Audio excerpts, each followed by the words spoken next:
ازيك يا احمد؟ احمد رد عليا بعد اذنك. انا حبيتك قوي، حبيتك اكتر من نفسي، بس غصب عني. كل اللي حصل ده، ماما كانت شايفة انها تجوزني لواحد غني احسن من واحد لسه بيبني نفسه. يا احمد انا بتقطع من جوايا وانت مش حاسس بيا. اقول لك على حاجة، انا ما كنتش موافقة على الفرح،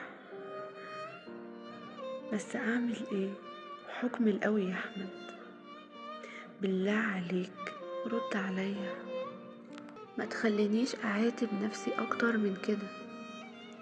بس برضو انت لو بتحبني كنت قلبت الدنيا عليا.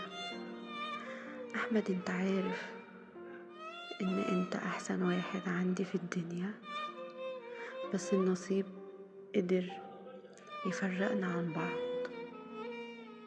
متزعلش مني يا احمد، اكيد ربنا شايل لك حاجة احسن مني، وانا اخدت نصيبي واخدت جزائي. عايزة اقول لك حاجة اخيرة، اني ما حبيتش حد قدك يا احمد. سلام.